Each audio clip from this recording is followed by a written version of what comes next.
प्रिय आत्मीय बंधुओं, आज हम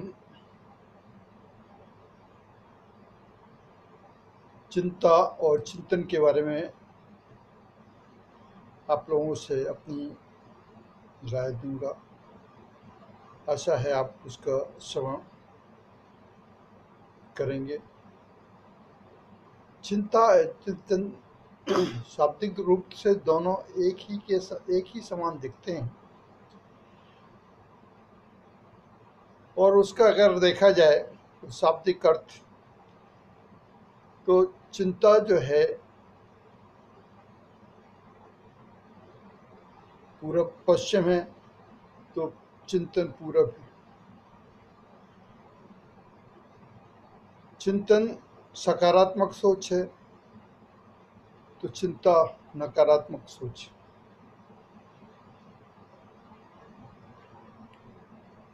चिंतन दैवी शक्ति से भरपूर है और चिंता दैहिक शक्ति से परिपूर्ण है। दोनों का जन्म सृष्टि के रचना के समय ही ब्रह्मा जी ने कर दी थी। जब उन्होंने शरीर की रचना की थी तभी उन्होंने हमको चिंता और चिंतन दोनों का वरदान दिया हुआ था।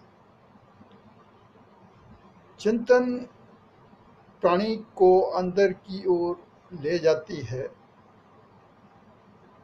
और मकान मालिक से पहचान कराती है। मकान मालिक से अर्थ है आत्मा से, आत्मचिंतन से, और उसके रहस्य के बारे में बताती है। चिंता प्राणी को परिस्थिति का बोध कराती है। चारों ओर मेरा ही मैं बताती है। अब मेरा और मैं का मतलब ये हुआ, मैं और मेरा में बहुत फासले का अंतर रहता है। जब तक बॉडी कॉन्शसनेस रहती है तो मनुष्य हमेशा मैं को ही मेरा समझता रहता है। जिस वक्त ये बोध हो जाता है चिंतन के द्वारा कि मैं अलग हूँ, मेरा अलग है, उसी वक्त से बॉडी कॉन्शसनेस खत्म होने लगती है और चिंता कम होने लगती है। चिंतन शरीर को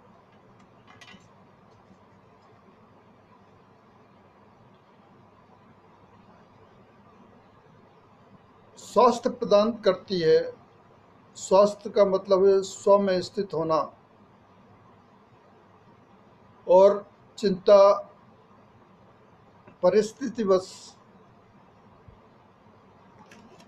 नेगेटिव विचारधाराएं होने की वजह से शरीर को ही वो मैं समझ लेने से उसमें विकार पैदा हो जाते हैं और वो रोगों से ग्रस्त हो जाता है। चिंतन का आकर्षण प्राणी को भगवान के साक्षात्कार कराती है। जब आप चिंतन करते हैं तो आप अपनी आत्मा को पहचानने की और परमात्मा को पहचानने की कोशिश करते हैं। चिंता का आकर्षण प्राणी को अस्पताल का मार्ग दिखलाती है। जब आदमी के अंदर बॉडी कॉन्शियसनेस हो जाती है तो वो ये सोचता है कि मैं ही हूँ। मैं शब्द होने से आदमी के अंदर अभिमान जागृत होता है, और अभिमान जागृत होने से काम, क्रोध, लोभ, मोह सभी चीज़ें आ जाती हैं और उसकी उत्पत्ति ही रोग का कारण होती है। और उस रोग के निदान के लिए हम लोग अस्पताल का मार्ग अपनाते हैं। चिंतन हमको मुक्ति धाम ले जाती है, मुक्ति धाम का मार्ग बताती है और चिंता हमको स्मशान घाट ले जाती है, जिसमें बॉडी कॉन्शियसनेस ज़्यादा रहता है और शरीर को जलाया जाता है और चेतना आत्मा चली जाती है। चिंतन करने वाला व्यक्ति हमेशा वैराग्य को प्राप्त होता है, संसार से विरक्ति हो जाती है, जबकि चिंता मोह को पैदा करती है और जाग पैदा करती है, जिससे आदमी एक संसारी हो जाता है। आशा है आपको हमारे ये विचार चिंता और चिंतन के विषय में अच्छे लगे होंगे। आपसे, आप सभी आत्माओं से, आप सभी दर्शक लोगों से हमारा निवेदन है कि हमारे इस चैनल को सब्सक्राइब करिए तथा बेल आइकन को दबाइए और अपने विचार व्यक्त कीजिए। धन्यवाद।